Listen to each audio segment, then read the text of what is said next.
पीछे लेकर जाएंगे दोनों थे, और सिर्फ कमर में, रीढ़ में पीछे की तरफ झुक जाए, पीछे की साइड में झुके, शरीर को ऊपर की दिशा में खींच ले।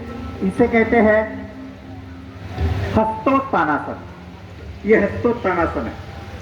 ये प्राण को शरीर के ऊपरी हिस्से तक उठाता है और छाती और पेट को फैलाता है, थकान और चिंता को कम करता है ये आसन।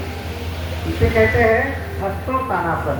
और आप हस्तोत्तानासन से पुनश्च एक बार रीढ़ और गर्दन को सीधा करें, दोनों हाथ नीचे ले। इसे कहते हैं नमन आसन। ये अपने आप में एक आसन की स्थिति है, नमन आसन। सूर्य नमस्कार में ये प्रथम स्थिति होती है। मानसिक और चिंता से राहत देती है, मानसिक तनाव से और चिंता में राहत देती है। बड़ी सुंदर आसन है। इसके कई सारे अलग अलग फायदे हैं, लेकिन हम सिर्फ जो मानसिक फायदे हैं वो देख रहे हैं। अब आइए इस स्थिति से हाथ नीचे करें, हाथ नीचे कर दें।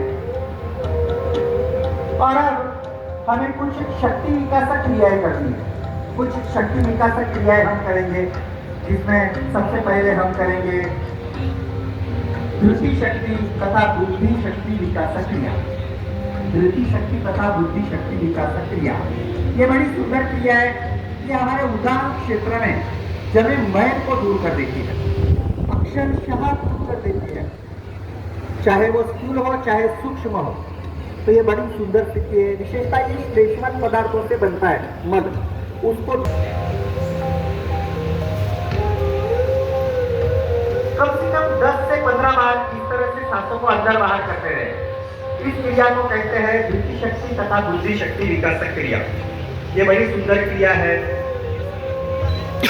अब धृति शक्ति विकासक क्रिया का अभ्यास भी करो। और एक बार फिर से दंडासन स्थिति में शांत रहे। और अब हमें दूसरी एक शक्ति विकासक क्रिया अर्थात शक्ति विकासक योग करना है, जिसे कहते हैं स्मरण शक्ति विकासक योग। तो स्मरण शक्ति विकासक योग ये हमारी स्मरण शक्ति को सिर्फ बढ़ाता नहीं है, और भी कई फायदों से हमें लाभान्वित करता है।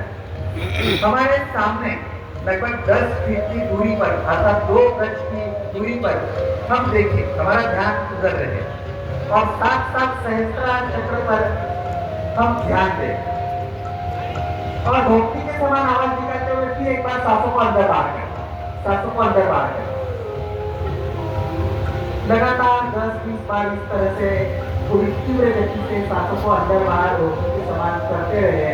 इस क्रिया को कहते हैं स्मरण शक्ति विकासक क्रिया। स्मरण शक्ति विकासक क्रिया तंत्रिका थकान, मानसिक तनाव और स्मृति हानि में ये कमी लाता है।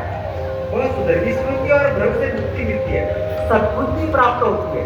कई सारे इसके बहुत सुंदर फायदे हैं। अब इस क्रिया का भी अभ्यास रोकेंगे, इस क्रिया का अभ्यास रोके, थोड़ा शांत हो जाइए और रिलैक्स रहिए। कहते हैं मेधा शक्ति विकासक क्रिया। मेधा शक्ति विकासक क्रिया ये बड़ी सुंदर क्रिया है, मेधा शक्ति विकासक क्रिया। इस क्रिया के पास इस तरह से ये सब इतना आसान है कि हम हर कोई कर सकता है। तो आइए